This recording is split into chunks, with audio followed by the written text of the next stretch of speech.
창세기 45장 1절에서 10절 말씀입니다. 한 절씩 교독하도록 하겠습니다. 요셉이 시종하는 자들 앞에서 그 정을 억제하지 못하여 소리질러 모든 사람은 자기에서 물러가라 하고 그 형제들에게 자기를 알림이 그때 그와 함께한 다른 사람이 없었더라.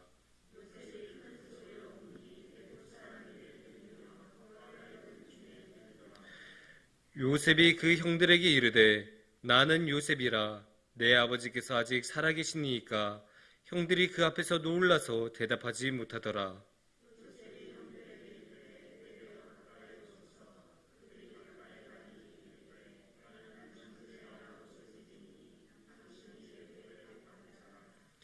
당신들이 나를 이곳에 팔았다고 해서 근심하지 마소서, 한탄하지 마소서. 하나님이 생명을 구원하시려고 나를 당신들보다 먼저 보내셨나이다.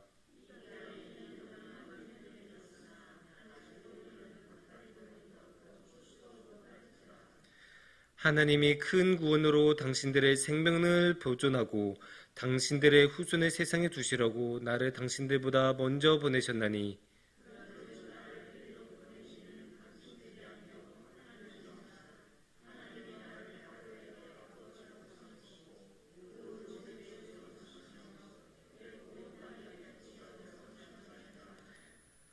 당신들은 속히 아버지께로 올라가서 아뢰기를 아버지의 아들 요셉의 말에 하나님이 나를 애굽 전국의 주로 세우셨으니 지체 말고 내게로 내려오사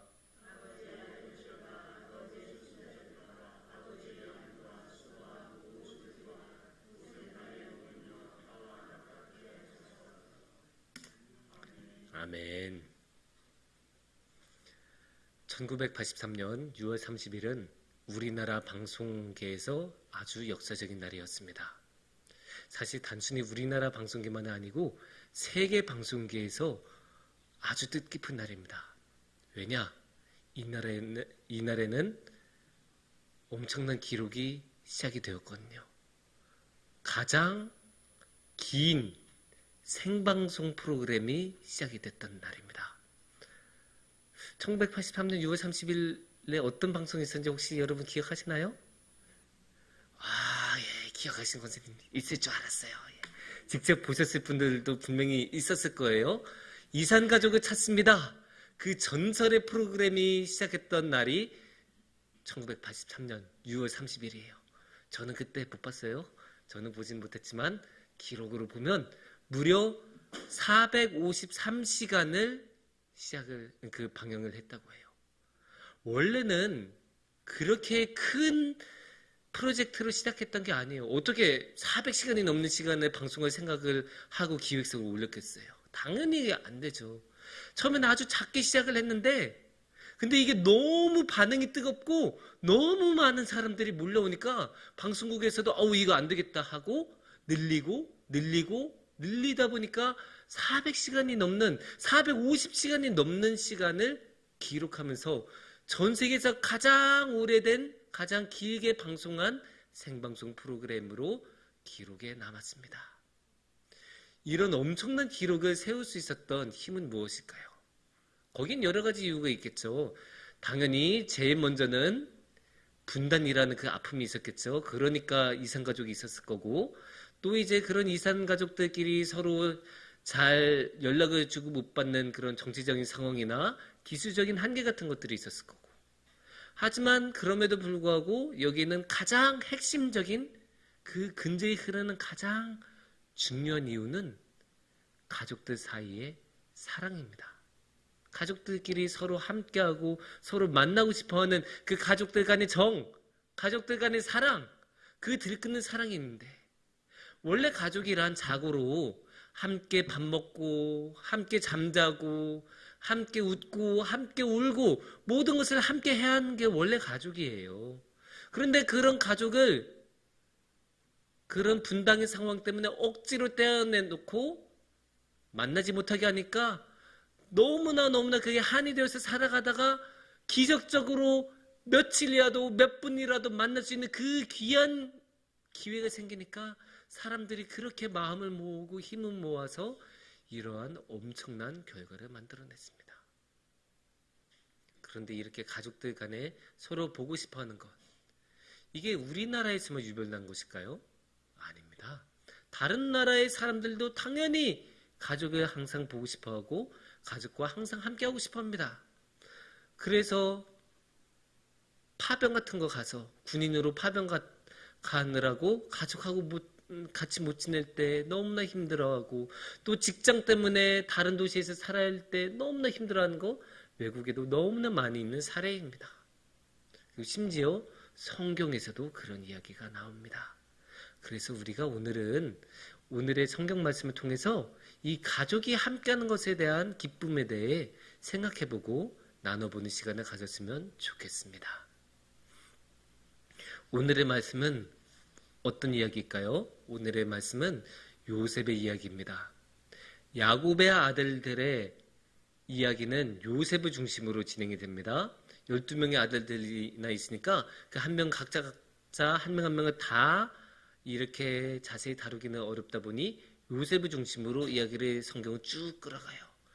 그래서 이 요셉은 어떻게 살아갔죠? 여러분들도 다 아시다시피 어릴 때는 아주 많은 사랑을 받고 편안하게 살다가 형들의 계획에 의해서 저기 이집트로 팔려가고, 그때부터 엄청난 고생을 하고 심지어 감옥까지 갔다 왔다가 주님의 크신 은혜로 기적적으로 감옥에서 탈옥하고 한 자리 한 자리 더 높이 올라가다가 결국 총리까지, 왕 바로 밑에 그 자리까지 올라가는 어마어마한 그런 역사를 그려냈던 것이 요셉의 삶이었고, 이거는 하나님의 역사로밖에 말할 수 없는 그런 삶을 살았던 게 요셉이죠.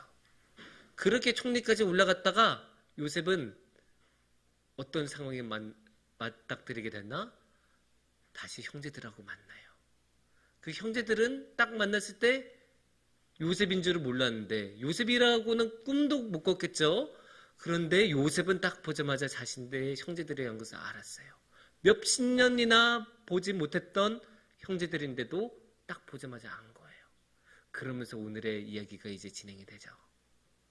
그래서 오늘의 이야기가 이렇게 딱 진행이 되는데, 오늘의 이야기에서, 오늘의 말씀에서 제 눈에 제일 먼저 들어오는 것, 제가 가장 주목하고 싶어 하는 것은 감정의 동요예요. 이 요셉이 보여주는 감정의 동요 한번 볼까요? 1절에 이렇게 나옵니다.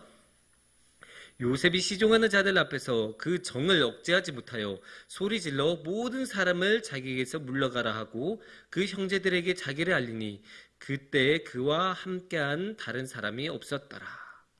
여기 보면 감정의 동요라고 느껴질 수밖에 없죠. 왜냐? 그 정을 억제하지 못하여, 억제하지 못해서 이렇게 했다고 해요. 그리고 왜? 형제들이라는 것을 봤으니까.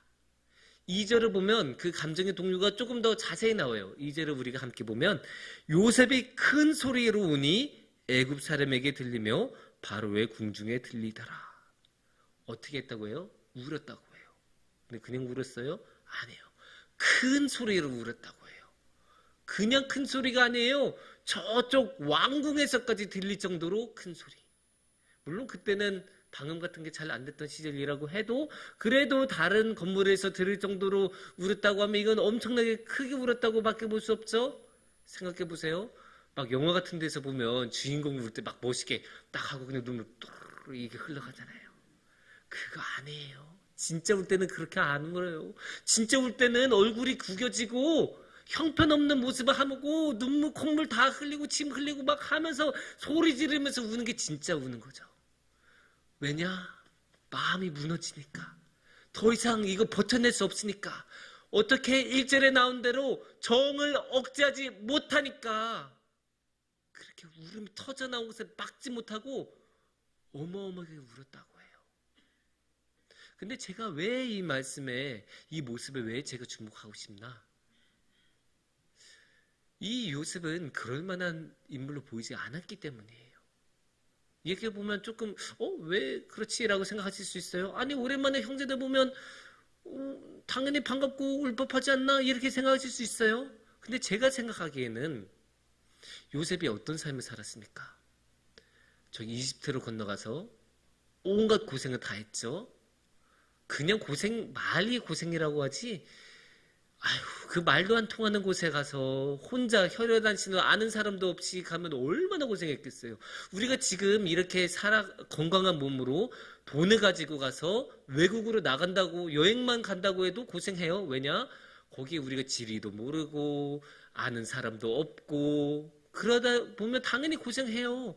그런데 요셉은 돈도 없지, 아는 사람도 없지, 지위는 노예지, 얼마나 고생했겠어요. 그러니까 어떤 수모까지 당해요? 감옥까지 가잖아요. 그것도 억울하게 무고를 당해서 잘못한 건 하나도 없는데 하지도 않는 일 때문에 감옥에 갇히는 게 이 요셉의 모습이었죠. 그런 고생했던 사람이, 그런 감옥 출신이 어떻게 돼요? 총리까지 올랐어요. 그럼 오늘날에 그냥 인간적인 세상으로 한번 생각해봐요. 어떻게 됐겠어요? 그 사람이 한 자리 한 자리씩 올라갈 때 국장이 됐다가 장관이 됐다가 총리가 됐다가 그게 한 자리 한 자리 올라갈 때마다 얼마나 많은 반대를 부딪히고 얼마나 많은 시기와 질투를 당했겠어요. 아니, 이집트 바로 왕은 그 시대에서 그 지역에서 가장 큰 권력자예요. 이집트보다 더 강력한 국가가 당시에 없었어요. 그 지역에서는. 그러면 얼마나 많은 인재가 있겠습니까? 수없이 많은 인재 중에서 어디서 알지도 못하던 저 감옥에서 있었던 죄수 하나가 자기 위에 올라가서 내가 그 사람한테 결제를 받아야 돼. 그거 참기 쉽지 않아요. 특히 일평생에 엘리트로 살았던 사람은 출신도 불분명한 심지어 이집트 사람도 아닌 사람한테 고개를 조아리면서 결제받아야 된다? 참기 어려운 수모예요.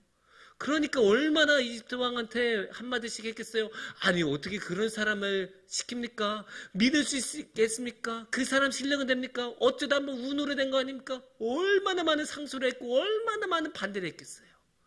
그런 사람들하고 같이 일하고 그런 사람들의 반대에 부딪히면서 살면 어떻게 되겠어요? 마음이 굳은 살이 바뀔 수밖에 없어요. 그렇게 굳은 살이 안 바뀌면 버틸 수가 없어요. 얼마나 매서운 게 궁정생활인데.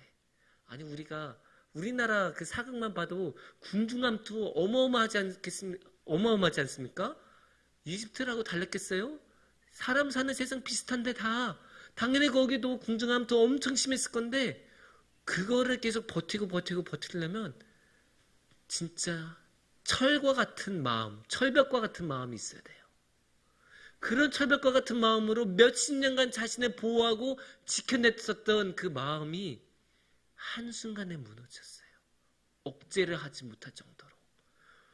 왕궁에서 들릴 정도로. 이게 가족 간의 정의예요. 이게 가족 간의 사랑이에요.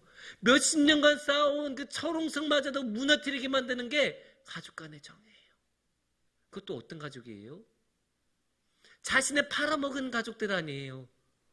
자기가 아버지한테 사랑 조금 더 받고 이쁨 좀 더 받는다고 아예 모르는 사람들한테 이집트에 팔아버린 게 그 형들인데 그 형들 받다고 좋다고 일하고 있는 거예요 지금.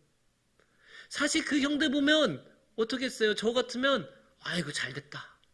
이제 복수의 시간이구나. 이제 내 시간이구나. 내가 만나기만 그렇게 고대했는데 내가 병력까지 파견한 것마저도 고려했는데 잘됐다. 제 발로 걸어왔구나. 이렇게 생각하는 게 인간적인 마음이고 당연한 마음 아니겠습니까? 하지만 요셉은 안 그랬어요. 이 가족 간의 마음이 더 컸어요. 그래도 같이 한 형제들인데 몇십 년 만에 본 형제들이 너무 마음에 사무쳐서 울고 또 우는 게 이게 이 가족 간의 사랑이에요. 그래도 우리가 의아하잖아요. 어떻게 요셉은 그 원한을 이겨낼 수 있었을까? 형제가 자신을 팔아버렸던 그 배신과 그 마음의 상처는 해소가 안 됐을 텐데. 근데 그거를 우리는 어떻게 요셉이 해결했는지 말씀을 통해서 알 수 있어요. 4절과 5절을 보시면 이렇게 나와요. 요셉이 형들에게 이르되 내게로 가까이 오소서. 그들이 가까이 가니 이르되 나는 당신들의 아우 요셉이니 당신들의 애굽의 판자라. 이 4절 여기까지만 보면 아직까지도 원한이 있는 것처럼 보이죠. 그래서 당장이라도 쟤네 감옥에 집어넣어 이렇게 말할 것 같아요.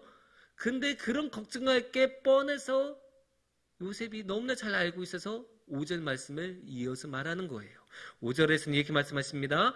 당신들이 나를 이곳에 팔았다고 해서 근심하지 마소서, 한탄하지 마소서. 하나님이 생명을 구원하시라고 나를 당신들보다 먼저 보내셨나이다.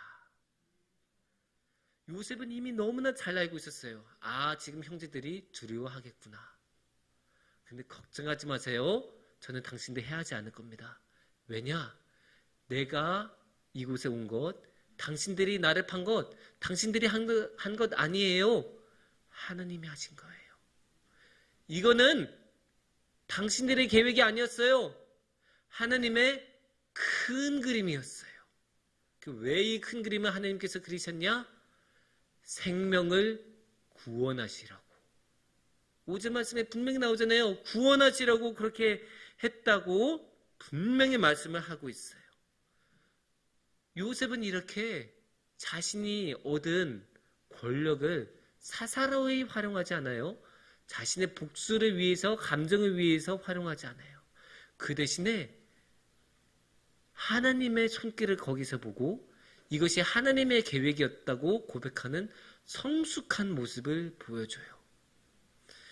그러니까 참 요셉은 대단한 사람인데 이렇게 원망에 사로잡히지 않는 모습을 우리가 너무나 잘 볼 수 있는데 여기서 요셉이 기뻐하는 것은 단순히 하나님께서 이 형제들을 다시 보게 했다 이게 아니에요. 5절 말씀의 후반부에 뭐라고 나왔죠? 생명을 구원하시라고. 그러니까 요셉은 함께 생명을 구원받았다는 것의 기쁨을 누리는 거예요. 이 구원의 기쁨을 요셉을 누리는 거예요. 물론 여기서의 구원은 우리가 말하는 구원하고 조금 다를 수 있어요. 예수님께서 말씀하시는 구원하고 조금 다를 수는 있지만 그래도 어쨌든 죽음에서의 구원을 배고파서 세상을 떠날 수밖에 없는 그런 죽음으로부터의 구원을 요셉은 지금 겪고 있고 이 구원으로 인해 기뻐하고 있는 거예요. 7절에서 보면 다시 한번 더 정확하게 또 이야기가 나와요. 7절을 보면 이렇게 말씀하십니다. 하나님이 어떤 구원으로? 큰 구원으로 당신들의 생명을 보존하고 당신들의 후손을 세상에 두시라고 나를 당신들보다 먼저 보내셨나니. 그러니까 단순히 그냥 다시 만났다, 우리 지금 돈 많이 벌고 좋은 생활하고 있다 이런 것 때문에 기뻐한 게 아니고 구원을 누렸다는 것에 지금 요셉은 집중하고 있는 거예요. 이 구원을 그런데 어떻게 자기 혼자 누린 게 아니고 가족들하고 같이 함께 구원을 누리는 기쁨을 그 무엇보다 기쁘게 여기는 게 요셉이에요. 이게 그 무엇보다 더 크다는 것을 알 수 있고 이게 진심이란 것을 우리가 알 수 있어요. 말만 그렇게 하고 뒤에서는 또 다르게 행동할 수 있는데 요셉은 아니에요. 왜냐? 9절하고 10절을 보면 그게 느껴져요. 9절부터 보겠습니다. 당신들은 속히 아버지께로 올라가서 아뢰기를 아버지의 아들 요셉의 말에 하나님이 나를 애굽 전국의 주로 세우셨으니 지체 말고 내게로 내려오사 아버지의 아들들과 아버지의 손자들과 아버지의 양과 소와 모든 소유가 고센 땅에 머물며 나와 가깝게 하소서. 이 말씀이 왜 중요하냐? 정착하라고 하는 거잖아요. 모든 것을 가지고 그냥 여기 고센 땅에서 사세요. 이렇게 말하는 거잖아요. 이게 그냥 한 번 잘해주는 거는 쉬워요. 그건 누구나 할 수 있어요. 아니 우리도 막 친한 사이가 아니어도 그래도 장례가 나면 슬퍼하고 애통하는 마음으로 한 번 가서 조의금 드리고 오잖아요. 그렇게 한 번 하는 거는 우리가 예의상 다 할 수 있는 행위예요. 하지만 하루, 이틀, 열흘, 몇 달씩, 몇 년씩 함께 살면서 잘해주는 건 어려운 거예요. 왜냐? 그거는 한 번 하고 끝난 게 아니고 쭉 계속해야 되는 거니까. 내 삶을 다 바꿔야 할 정도로 열심히 도와줘야 되는 거니까 힘든 거예요. 그런데 요셉은 어때요? 그냥 이번 한 번 먹을 거 주고 그래 먹을 거 필요해 먹고 가족이니까 특별히 공짜로 해줄게. 그러고 끝나는 게 아니잖아요. 여기 와서 사세요. 여기 좋은 땅, 여기 이렇게 살만한 땅이 있으니까 고센 땅 제가 싹 비워놓을게요. 아버지 오세요. 아버지 가지고 있는 거 다 가지고 오세요. 그냥 여기서 사세요. 그렇게 말씀하시는 거 아니에요. 그리고 아버지의 손자들하고 같이 오라고 했죠? 그러면 아버지가 오고 손자들은 왔는데 아들들은 거기서 못 살게 하겠습니까? 다 같이 살라는 거죠.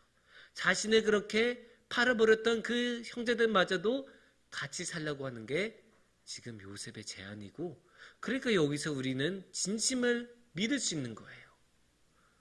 그냥 한 번 일회성으로 끝난 게 아니라 계속 쭉 함께 같이 살라고 하는 게 이 요셉의 마음이었고, 또 나중에 실제로 결과로 보여주었잖아요.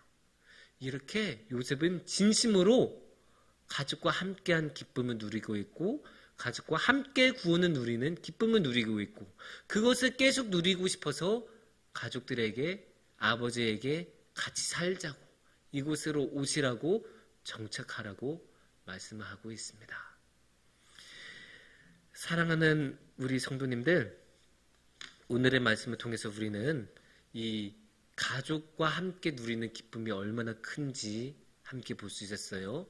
그동안에 철옹성같이 쌓아놨던 마음마저도 녹여낼 수 있고, 그 땅에 함께 살고 계속 함께 하고 싶어 할 정도로 이 구원의 기쁨을 누리는 것은, 함께 누리는 게 너무나 소중하다는 것을 오늘의 말씀을 통해서 우리는 알 수 있어요. 그리고 더 중요한 것, 이 큰 구원은 누구를 통해 이루어지죠? 하나님을 통해. 하나님이 그 계획을 세우셨고, 하나님께서 우리는 상상도 못할 방법으로 미리 요셉을 보내셔서 이 모든 것이 이루어질 수 있도록 계획을 세우시고 진행시키시고 실제로 이루신 모습을 우리는 볼 수 있어요. 그래서 우리가 이 위대하신 하나님을 믿고 따르고 의지하면서 하나님의 계획에 따라 구원의 큰 기쁨을 우리의 가족들과 함께 누리기를 축원합니다. 함께 기도하겠습니다.